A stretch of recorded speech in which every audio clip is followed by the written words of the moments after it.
শিবলিঙ্গটা মুখে নিয়ে আইসক্রিম খাবেন, এটা তো হয় না মাসুদ কামাল। হাফিজের হাতে একটা স্টিক থাকে, ওই স্টিকের সাইজ এবং আপনার রেকটামের সাইজ কি সেম? নাকি আপনি মনে করেন স্টিকের সাইজটা একটু মোটা, আপনার রেকটাম ছিঁড়া যাইব ওইটা হইলে? কোন বালের সাংবাদিকতা করেন? এরকম একটা বিদেশি নাগরিককে আমাদের প্রতিরক্ষা মন্ত্রণালয়ের গুরুত্বপূর্ণ ব্যক্তি হিসেবে নিয়োগ দেওয়া আমাদের জাতীয় স্বার্থের জন্য কি স্বাভাবিক? এটা কি প্রত্যাশিত? আমরা কেমনটা চাইব? ওনাকে জাতীয় নিরাপত্তা উপদেষ্টা, ভারতে যেটা মিস্টার অজিত দোভাল, খুব পাওয়ারফুল। অজিত দোভালকে দেখে আপনারা বুঝবেন এটা কত বড় একটা পদ। সেই পদে আমাদের জাতীয় নিরাপত্তা উপদেষ্টা দায়িত্ব পালন করছেন একজন আমেরিকান নাগরিক। এটা কিভাবে সম্ভব এবং এটা কেন সম্ভব? মাসুদ কামাল, আপনার এই কথাটাকে আমি ভদ্রভাবে যদি রিবার্ট করি, আমি দর্শকবৃন্দ আপনাদের সামনে প্রথমে আমি একটা সাবজেক্টে বলতে চাই যেটা অত্যন্ত রিলেভেন্ট। এই খলিলুর রহমান সাহেব আসলে কে? খলিলুর রহমানের পোর্টফোলিও কি, তার যোগ্যতা কি? মাসুদ কামাল সাহেব, একটা কথা আপনাকে আমি বলব, এই লোকটা যেসব ইউনিভার্সিটিতে লেখাপড়া করছে এবং যেসব জায়গায় চাকরি করছে এবং যেসব পজিশনে হোল্ড করছে এবং সাকসেসফুলি তার রেসপন্সিবিলিটি ফুলফিল করছে, আপনি ওনার সমসাময়িক শিক্ষাগত যোগ্যতা এবং অভিজ্ঞতার পাশাপাশি আপনি কম্পেয়ার করে একজন মানুষকে আপনি যদি বাংলাদেশে খুঁজেন, এ ধরনের কয়জন মানুষ মাসুদ কামাল সাহেব আপনি খুঁজে বের করতে পারবেন? মাসুদ কামাল সাহেব, আপনাকে আমি ঠান্ডা মাথায় একটা কথা বলি। ডক্টর নেলসন ম্যান্ডেলা যখন সাউথ আফ্রিকার উনি গভর্নমেন্ট ফর্ম করলেন, আফ্রিকান ন্যাশনাল কংগ্রেস, উনি মন্ত্রী পরিষদ গঠনের সময় এবং ওনার কান্ট্রির পলিসিকে ডিফারেন্ট ওয়েতে ডাইভার্সিফিকেশনের জন্য উনি বিদেশি অনেক নাগরিককে, বিদেশিদের, আপনি শুনলে একটু অবাক হবেন কিন্তু মাসুদ কামাল, আপনি কি জানেন থাবো এমবেকি তখন ব্রিটিশ সিটিজেন ছিলেন? আপনি জানেন? এবং আপনি কি আরো জানেন অনেক যোগ্য নেতা যারা অ্যাপার্থাইডের সময় বিভিন্ন দেশে নাগরিক ছিল, বিভিন্ন দেশে লেখাপড়া করেছে, আপনি তাদের, নেলসন ম্যান্ডেলা সবাইকে আফ্রিকায় ওয়েলকাম করেছে একটা কারণের জন্য, রিবিল্ড দ্য কান্ট্রি। যাকে যেখানে ডেকেছে তাকে সেখানে সেট আপ করেছে। মাসুদ কামাল সাহেব, I wish that doctor Khalilur রহমানের মতো লোক বাংলাদেশের দরজা খুললেই পাওয়া যায়। আই উইশ ওনার যোগ্যতাটা আপনার আছে। আই উইশ ওনার এই যোগ্যতাটা আরো 10 জন মানুষের আছে এবং তাদের চরিত্র খলিলুর রহমানের চেয়েও ভালো, এবং তারা জীবনে আল্লাহ প্রদত্ত কাজ ছাড়া জীবনে আর কিচ্ছু করে নাই। I wish. কিন্তু in a practical sense, do you have anybody in your mind?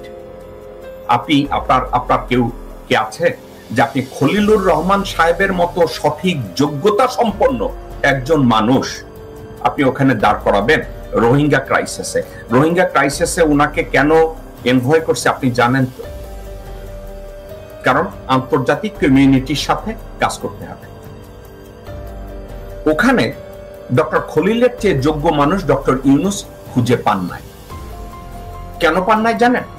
জাতিসংঘে উনি যে রেসপন্সিবিলিটিটা পালন করেছে, বিভিন্ন দেশের সাথে ওনার পিআর অলরেডি আছে, ওনার কমিউনিকেশন অলরেডি আছে, ওনার হোমওয়ার্ক অলরেডি করা আছে, ওনার বেসিক সব জানা আছে কোথায় কোন বাটন টিপতে হবে।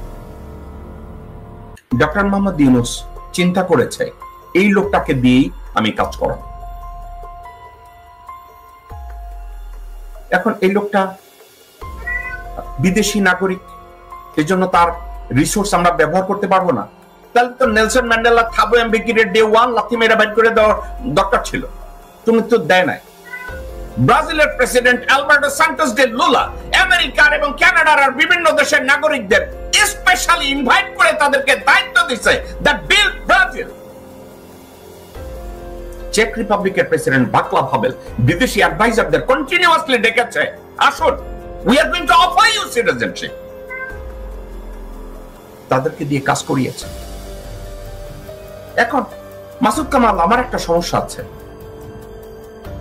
ডক্টর মোহাম্মদ ইউনূসের জন্য বাই ফোর্স পিছন থেকে জেনারেল ওয়াকার যে প্রতিরক্ষা উপদেষ্টা দিয়েছে লেফটেন্যান্ট জেনারেল হাফিজ, আপনি তো তার কোনোদিন সমালোচনা করেন না। জেনারেল হাফিজ একজন খুনি,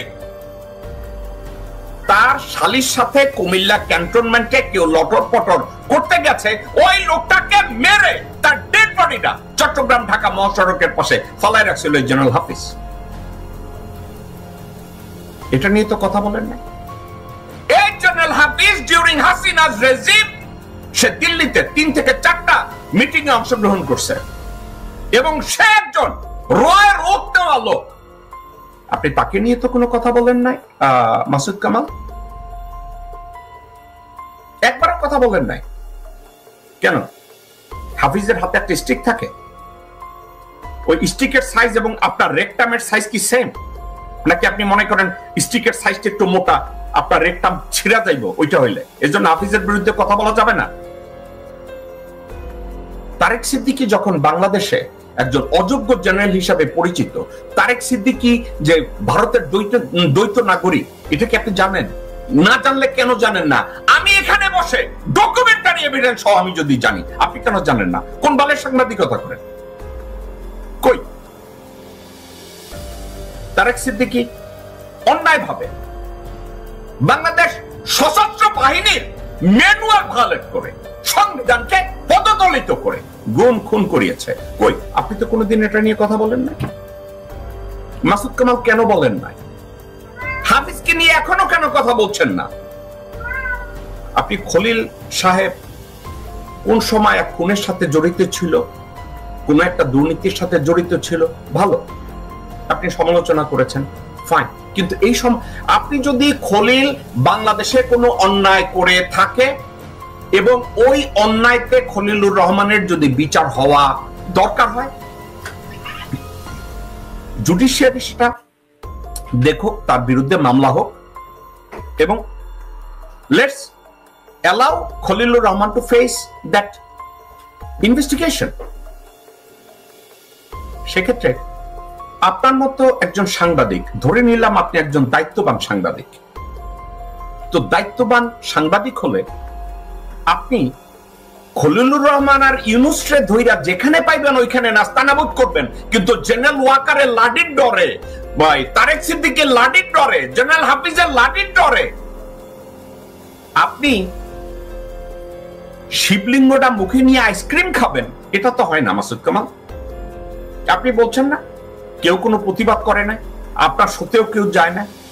আপনাকে আমি এই মুহূর্তে ইনভাইট করলাম আমার সাথে, বাই দ্য ওয়ে আমার সাথে আপনি আসবেন, গালি দেব না, সম্মানের সাথে যুক্তির, I will apply logic against logic, information against information, কোনো গালিগালাজ হবে না।